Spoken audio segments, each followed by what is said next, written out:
जी जनाब, आज हमारा लेक्चर नंबर HTML फॉर्मेटिंग है। सॉरी, लेक्चर नंबर नहीं बल्कि हमारा जो लेक्चर टॉपिक है वो HTML फॉर्मेटिंग है।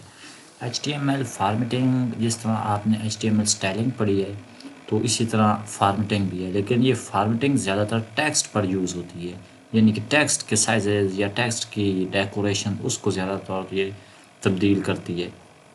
इसके आज हम बहुत सी किस्में भी पढ़ेंगे और इसमें काफ़ी हम आज कुछ सीखने को भी हमें मिलेगा। तो फॉर एग्ज़ाम्पल यहाँ पे मैं एक पैराग्राफ लिखता हूँ, पी टैग लिया, फिर पी टैग को हमने क्लोज किया, ठीक हो गया। उसके बाद मैं यहाँ पे लिखता हूँ I am student of web development, ठीक हो गया। इसको मैंने कंट्रोल एस किया या यहाँ पे आप फाइल पे क्लिक करो और फिर सेव कर दो, ओके। उसके बाद इसको मैंने आपको तरीका बताया है कि किस तरह हमने यानी कि गूगल पे इसको बंद करना है, उसको वहाँ से सेव करना है और फिर यहाँ पे हमने सेव किया, उस पर डबल क्लिक करेंगे तो हमारे पास ये आ जाएगा। ये देखो, आई एम स्टूडेंट। ये तो आपने पिछले लेक्चर्स में भी पढ़ा है किस तरह हम पैराग्राफ लिखते हैं, इसमें तो कोई नई बात नहीं, लेकिन असल मज़ा अब आगे आने वाला है। मैं दोबारा PDF पे जाता हूँ। तो सबसे जो पहले है, आज हम पढ़ेंगे बोल्ड टेक्स्ट, यानी कि हम टेक्स्ट को किस तरह बोल्ड करते हैं। बोल्ड से मुराद हम टेक्स्ट को किस तरह मोटा करते हैं। आपने देखा होगा काफ़ी कंटेंट, जिस तरह ये देखो, ये एक बोल्ड टेक्स्ट है, ठीक हो गया। ये एक नॉर्मल टेक्स्ट है। तो बोल्ड कैसे करेंगे? फॉर एग्जांपल मैं चाहता हूँ कि यहाँ से जो वेब डेवलपमेंट है ना, इसको मैं बोल्ड कर दूँ, यानी कि इसको थोड़ा सा मोटा कर दूँ। तो मैं क्या करूँगा, बी टैग, उसके बाद बी टैग, ठीक हो गया। यानी कि इस बी टैग के अंदर मैं जो लफ्ज़ भी लिखूंगा वो मोटा हो जाएगा। यहाँ से मैंने इसको काट किया, यानी कि और यहाँ पे रख दिया, ठीक हो गया। इसको यहाँ पे कंट्रोल एस किया, दोबारा ब्राउज़र पे गए आउटपुट देखने के लिए, रिफ्रेश किया तो ये आपने देखा होगा थोड़ा सा यानी कि ना मोटा हो चुका है, ठीक हो गया। अच्छा, अब जो नेक्स्ट हमारी प्रॉपर्टी है वो कौन सी है वो मैं आपको दिखाता हूँ, लेकिन दिखाने से पहले मैं आप इसको ना इस थोड़ा सा साइज़ जो है वो बड़ा कर देते हैं। पैराग्राफ का जो साइज़ है ना, उसके लिए हम यूज़ करेंगे फाउंट टैग, और फाउंट को यहाँ पे हम क्लोज कर देंगे। और फाउंट के अंदर एक प्रॉपर्टी है, आपको याद हो, साइज़ हम इसको कर देते हैं 25। अब मैंने इसको कंट्रोल एस किया, ये देखो अब नज़र आ रहा है आपको ठीक से कि वेब डेवलपमेंट थोड़ा सा मोटा हो चुका है। अच्छा, यहाँ पे ये कोई नहीं कि आपने ये बस ये सीधा एक लाइन में लिखना है फिर ये चलना है, ऐसा कोई इशू नहीं। आप अपने आसानी के लिए ऐसे भी लिख सकते हैं, फिर आप ऐसे भी कर सकते हैं। यानी कि अब आप फाउंड के अंदर जो भी यहाँ पे जो जितना मर्जी कोड इस लिखेंगे, इसके नीचे इसके ऊपर, यानी कि लेकिन फाउंड के अंदर अंदर तो वो आपका मोटा है, यानी कि फॉन्ट साइज ज़्यादा ही होगा। अच्छा, अब उसके बाद बोल्ड हमने पढ़ लिया कि टेक्स्ट को किस तरह बोल्ड करते हैं। उसके बाद आ गया स्ट्रॉन्ग। ये बिल्कुल ही बोल्ड की तरह काम करता है, जिस तरह बोल्ड है बिल्कुल उसी तरह स्ट्रॉन्ग है। लेकिन इन दोनों में फ़र्क ये है कि गूगल जो चीज़ स्ट्रॉन्ग में लिखी होती है, गूगल इसको ज़्यादा प्रेफर करता है, यानी कि गूगल इस चीज़ को ज़्यादा प्रायोरिटी देता है। अब मैं आपको दिखाता हूँ, मैंने इसको कॉपी किया, कंट्रोल C, इसको यहाँ पे मैंने पेस्ट किया और बी की जगह अब मैंने लिखना है स्ट्रॉन्ग।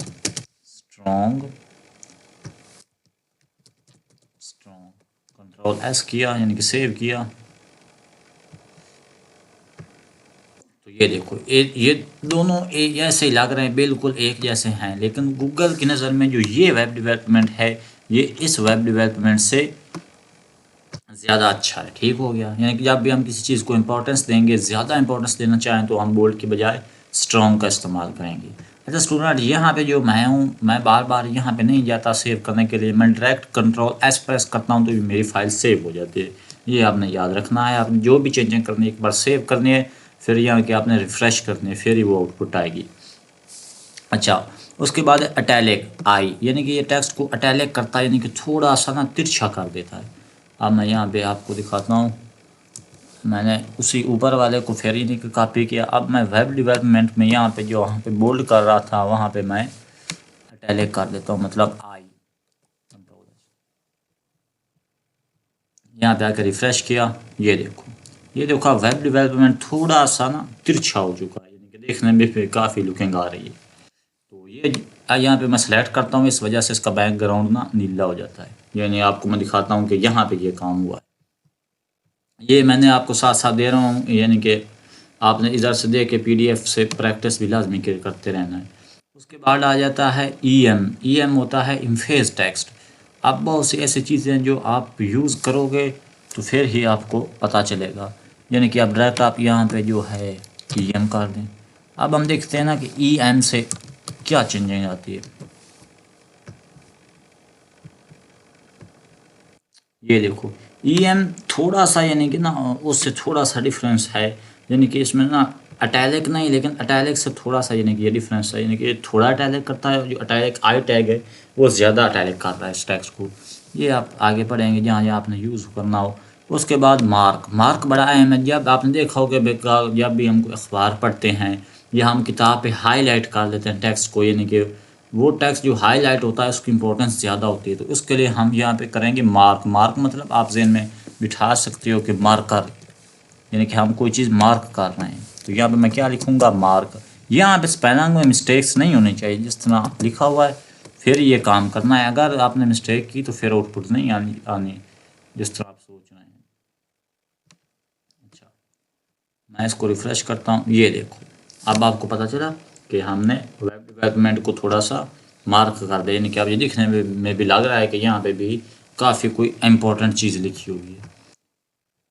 मार्क के बाद आ गया संभाल, ये टेक्स्ट को थोड़ा सा संभाल करता है।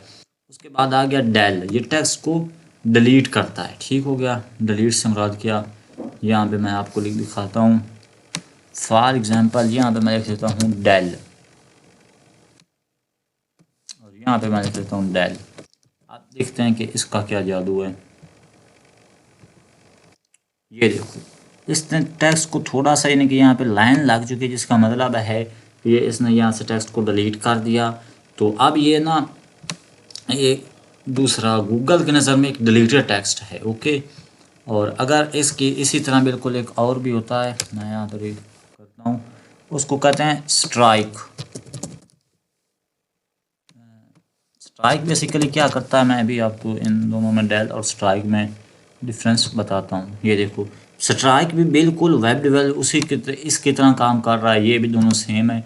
लेकिन गूगल की नज़र में जो ये कंटेंट है गूगल इसको नहीं पढ़ेगा क्योंकि ये डिलीट है और ये स्ट्राइक। अच्छा, अब आप पूछोगे तो ओके कि ये डेल और स्ट्राइक इस्तेमाल कहाँ होता है। जो ये स्ट्राइक है ये बेसिकली आपने देखा होगा ई कॉमर्स की वेबसाइट में लिखा होता है कि पहले जनाब 500 रुपया थी इसकी प्राइस, अब इसकी प्राइस 300 हो गई। तो 500 के ऊपर एक लाइन लगी होती है, वो लाइन बेसिकली ये नीचे वाली स्ट्राइक होती है। ठीक हो गया, इस बात की समझ आपको उम्मीद है आ गई होगी। अब हमारा पेज थोड़ा सा पूरा हो चुका है, इसलिए मैं यहाँ से कुछ चीज़ें ना डिलीट कर दी ताकि आपको समझने में आसानी हो। दोबारा जाऊँगा तो सिर्फ एक लाइन ही स्ट्राइक वाली बचेगी। अच्छा, उसके जो हम आगे है उसके बाद है इंसाल्ट। ये टेक्स्ट को बेसिकली इंसाल्ट करता है, जिस तरह डिलीट होता है उसी तरह ये इंसाल्ट होता है। आपने लाजमी ये भी यूज़ करना है। उसके बाद ये दो बड़े अहम हैं, सब और SUP, यानी कि एक होता है सबस्क्रिप्ट और एक होता है सुपरस्क्रिप्ट। अब मैं दिखाता हूँ सब के इन दोनों का क्या इस्तेमाल है। फॉर एग्जाम्पल आपने देखा होगा कि कभी हमें इस तरह की ज़रूरत पड़ सकती है, यानी कि कोई हमें केमिकल का नाम लिखना हो H2O, Ctrl+S किया तो आपने देखा होगा कि इस तरह H2O नहीं होता, बल्कि जो 2 होता है वो थोड़ा सा नीचे होता है। तो उसके लिए अब आपने यूज़ करना है, यानी कि 2 को आपने रखना है सब के अंदर और वो फिर यहाँ बल्कि यहाँ। अब देखते हैं आउटपुट। ये देखो अब ये H2O लग रहा है। उसके बाद आपने मैथ में पढ़ा होता है A की 2 जमा B की 2। अगर हमने उसको बनाना हो तो फिर हम यूज़ करेंगे साब का, यानी कि SUP का। ये सुपरस्क्रिप्ट का जो है मुखफ़फ़ है। यहाँ पे हम कर देंगे P और यहाँ पे हम कर देंगे P। ठीक हो गया। फॉर एग्जाम्पल बल्कि मैं यहीं पे कर देता हूँ। अब ये 2 जो है वो ऊपर आ जाएगी। ये देखो यहाँ पे टू एस यू बी में छोटा नीचे था, लेकिन एस यू बी में ये ऊपर है। आपको मैं याद दिलाने के लिए बता दूं, अगर आपको यानी कि भूल जाए कि मैंने एस यू बी के लगाना था या एस यू पी लगाना था। आप ये देखो पावर का मतलब यानी कि पी का आपने जहन में बना लेना कि ये पावर है, यानी कि पावर हमेशा ऊपर होती है। तो इस तरह बिल्कुल जब आपको ये आ गया कि मैंने एस यू पी हमेशा पावर यानी ऊपर लिखने के लिए लिखना है, तो बाकी तो आपको दूसरा ऑटोमेटिक आ जाएगा। तो ये भी हमारे क्लियर टॉपिक हो गए। आगे हमारे ये रहते हैं, लेकिन इसमें भी ना एक एक दो और भी हमारे रहते हैं, जो कि फॉर एग्जांपल अगर हमने टेक्स्ट किसी को अंडरलाइन करना हो तो उसके लिए आपने यू का इस्तेमाल करना है। यू यू से क्या मुराद आपको देता हूँ, कंट्रोल वी। फॉर एग्जांपल इसको मैं यहाँ से डिलीट करता हूँ, हाई नस्र। अच्छा, अब इसको मैंने करना है अंडरलाइन। तो अंडरलाइन करने के लिए आपने सिंपली यू को ओपन करना है, और जो जहाँ पे आपको ज़रूरत है क्लोज वहाँ पे आपने करना है, यानी कि आप जितना टेक्स्ट अंडरलाइन करना चाहते हैं। ये देखो ये हमारा अंडरलाइन हो गया। अच्छा, उसके बाद हमारे प्रॉपर्टी आ गई black quotes.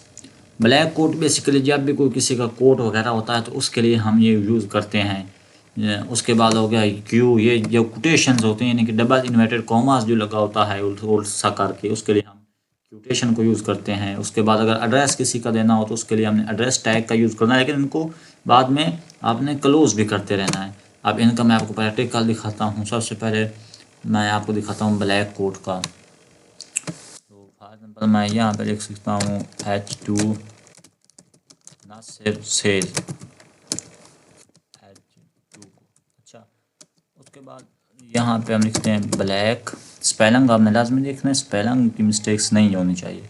Sorry, block coat, sorry ये देखो मैं अभी भूल गया, ब्लॉक कोट। उसके बाद मैंने इसको यहाँ पे क्लोज कर दिया, ब्लॉक कोट को। और यहाँ पे मैं लिख देता हूँ you are web developer, control S. अभी स्पेलिंग का मुझे 100% नहीं कि स्पेलिंग मैंने ठीक लिखे हैं नहीं, ठीक ही लिखे हैं। ये देखो, अब ये देखो जो नासिर है वो बेसिकली यहाँ से स्टार्ट हो रहा है, लेकिन ये यहाँ पे थोड़ी सी जगह छोड़ के यहाँ पे स्टार्ट हो रहा है। तो इसको हम बेसिकली ब्लॉक को कोड कर रहे हैं, यानी कि यहाँ पे एक छोटा सा ब्लॉक आ जाता है। अच्छा, उसके बाद जो हमारा अगला है वो हमारा क्यू है। क्यू का भी मैं आपको दिखा देता हूँ। इसमें से कोई टेंशन नहीं, यानी कि मैं इसको कंट्रोल सी करता हूँ और इसको मैं कंट्रोल वी करता हूँ, और यहाँ पे अब मैं सिंपली लिख देता हूँ क्यू। वो साथ में ई भी आ रहा है, उसको मैं डिलीट कर देता हूँ। यहाँ पे मैं लिख देता हूँ क्यू, और अब मैं इसको कर देता हूँ कंट्रोल एस और रिफ़्रेश करता हूँ। तो ये देखो, ये देखा आपने, डबल कोट्स लग गए। ये बेसिकली जो हैं वो हमारे क्यू हैं। अच्छा, तो उसके बाद हमारा आ गया एब्रीवेशन। एब्रीवेशन भी एक अच्छी चीज़ है, आपको लाजमी ये करना चाहिए। फॉर एग्ज़ाम्पल एब्रीवेशन मैं यहाँ पे कौन सा यूज़ करूँ।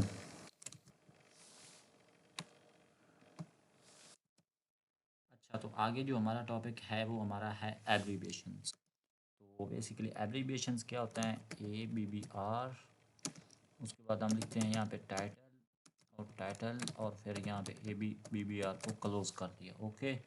और यहाँ पे हम लिखते हैं WHO, जो कि बेसिकली स्टैंड होता है world organisations, world health organisation, sorry, health organisations.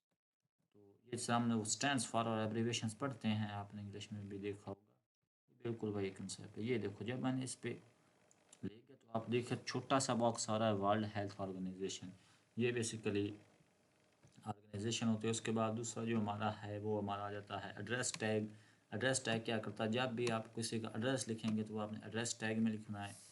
तो इस सबको फास्ट वाले क्लास में क्लोज करता हूँ, लेकिन फाउंट को मैं रखा हूँ क्योंकि मैं साइज फाउंट साइज बड़ा लिख करना चाहता हूँ। जो भी मैं यहाँ पे लगा लिखूँ एड्रेस में, आई थिंक एड्रेस, मैं स्पेलिंग एड्रेस के सही लिख रहा हूँ। हाँ, मुझे शक पड़ गया है कि मैं एड्रेस किस पर हम गलत लिख रहा हूँ। एड्रेस, अच्छा मैं यहाँ पे लिख देता हूँ for example Lahore, one streets shop. तो हम देखते हैं कि ये इसमें अब एड्रेस क्या कमाल करता है, क्योंकि बाकी टैगों ने जो मैं बोला ये देखो, यानी कि इस तरह हमने एड्रेस हमारा अटैलिक सा कर देता है। आप कहेंगे कि सर ये तो हम अटैलिक से भी कर सकते थे, ये तो हम ईएम्स टैग से भी कर सकते थे। नहीं, अब यहाँ पे गूगल को का भी कुछ हमने ख्याल रखना है कि गूगल ज़्यादा किस चीज़ को इम्पोर्टेंस दे रहा है। एड्रेस आपने हमेशा एड्रेस टैग में लिखना है, अपनी मनमानी नहीं करनी। तो इसी तरह बिल्कुल हमारा जो नेक्स्ट टैग है वो है वीडियो। वीडियो मैं आपको एक असाइनमेंट की तरह दे रहा हूँ, आपने गूगल पे सर्च करना है वीडियो टैग। जब आप सर्च करेंगे कि कोई भी पहली वेबसाइट आप खुलेगी और वहाँ पे आपने देखना है कि वीडियो टैग का बेसिकली काम क्या होता है। कुछ आप खुद से भी करो, इसलिए मैंने 5 नंबर को खाली भी छोड़ा है, क्योंकि ये आपकी असाइनमेंट्स है। शुक्रिया।